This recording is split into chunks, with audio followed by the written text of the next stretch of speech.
Hi class, I just wanted to give you a short video on Module 4, kind of wrap things up here. You're doing great so far. Don't forget there's videos. Every section has its own video under the learning activities, and I think these are pretty good, the ones that are there. So I'll make this short just to get the concepts together, and if you want to look at how to do the homework problems, I think the videos included are pretty good. But you can always write me, right? I'm always around. Don't hesitate for any reason to reach out if you need that. So let's talk about Chapter 9 in the book is Module 4, and it's on correlation and regression. So let's talk about each of those things, all right? And starting with correlation. So if you look at that word there, it's like correlation. You know, you've heard of codependence. Like some people, there's a dependency between two things, right? And this one is saying there's a relationship between two things, okay? Correlation. So that's what that word signifies. And we got some data here. This is the years of experience and the salary that goes along with that, okay? And we want to know, is there a relationship there? Okay, is there a relation? You might think, of course,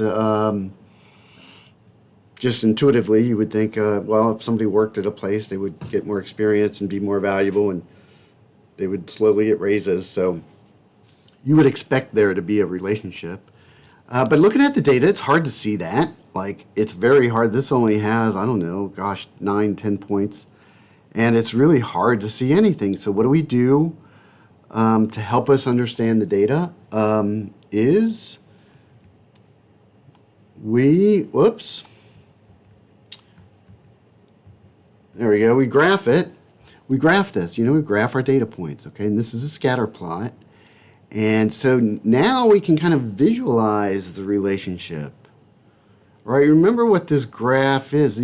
Each of these points has two values, right? Like 328. That's 328. That's that value here. So the 3 is represented on this axis, and the 28 is this. Like the years are down here, right? And as the years go up, it looks like the second number in that pair also goes up. I mean, in general, not always, right? Like this one goes from 3 to 4, but this one looks like it goes down slightly, you know? But in general, you can kind of see a trend there, right? So we might just say, yes, it appears to be a positive correlation. There's a positive relationship, meaning that as one goes up, the other one goes up, right? As these numbers go up in value, like the highest is 43, that's a lot. 43 is a lot higher than down at 4 at 32 here, right?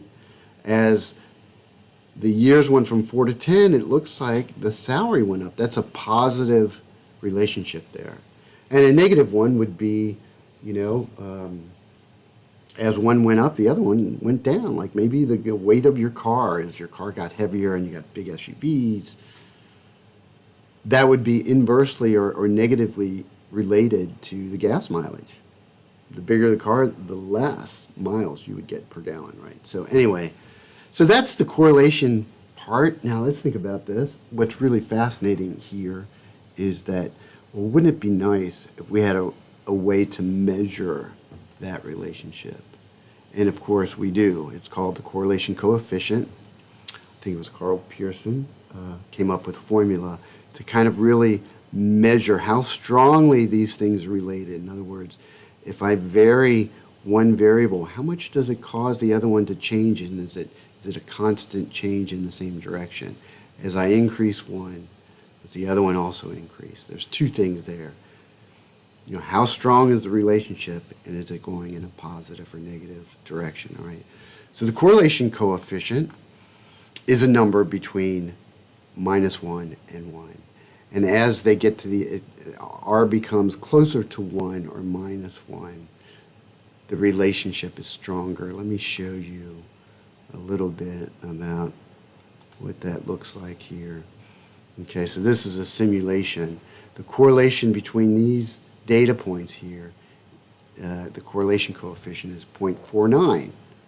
All right, and you can, just looking at the blue dots, you can say, well, it looks like, kind of like this line shows you, it looks like as one goes up, the other one goes up, but not always. Like from here to here, it went up in this direction, but it actually went down for this data point. So it's not strong, right? 0.49 is not strong. But if I move this so that the data points come closer and closer to being on that line, the correlation coefficient increases. So this is 0.93. That's a strong positive correlation. And if I went all the way, these data points are perfectly correlated. There's a really strong relationship, a strong positive relationship. If I went the other way,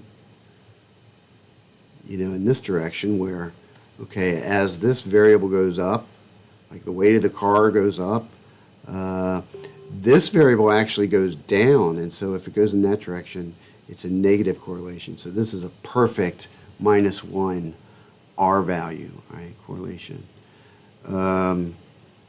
Let's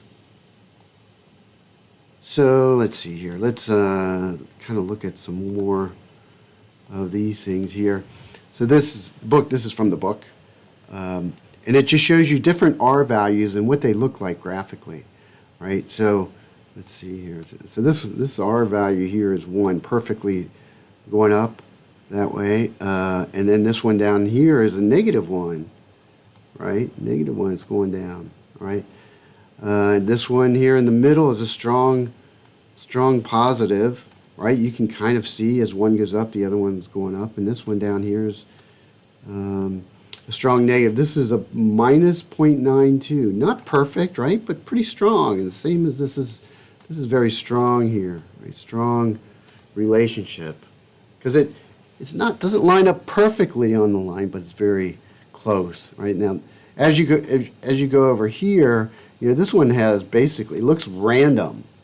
Sometimes when the variable goes this direction, in the x direction it increases. The y direction sometimes goes up, sometimes it goes down. Okay, so that's 0. 0 is basically perfectly random. And this one here, it's almost random. You can kind of see there's a relationship, but it's weak. Okay, it's weak here. All right, so that's what correlation is. One of the things that you should remember is that correlation does not signify that one variable causes the other variable. Okay, there sometimes can be other factors that play into account. Maybe you think,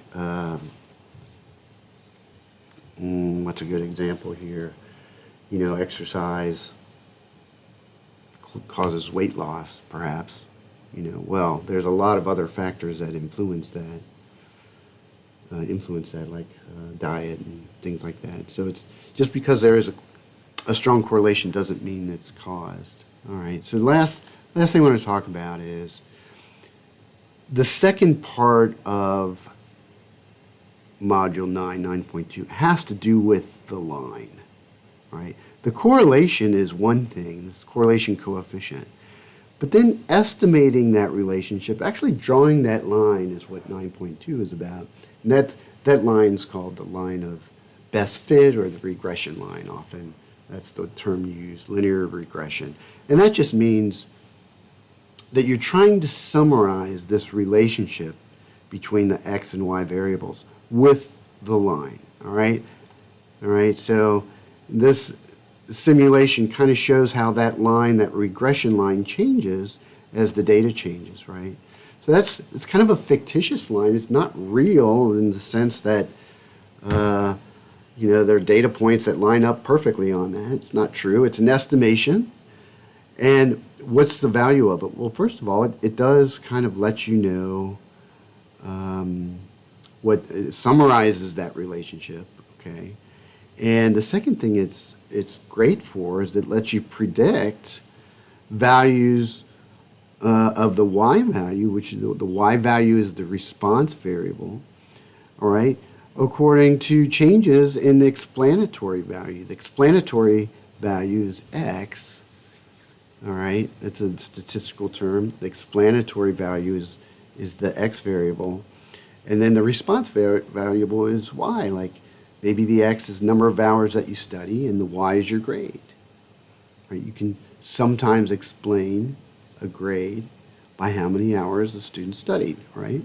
So anyway, the regression line summarizes that relationship, and it also lets you predict values for y that where there's no x value. Like for here, let's I don't know what this data point, maybe that's 95. What if I wanted 96? Well, I calculate that equation of the line, and then I would take, here's that equation here. I would take 96 and plug it in for x, and then calculate the y, and it would give me this value here. So I can make predictions. So that's one of the reasons why we do regression, is so that we can make predictions. But the other one is so we can summarize also the relationship. Okay. So anyway, check out the videos. I think they are pretty good. They will show you how to do your homework problems. And if you have any difficulties, just let me know. Thanks.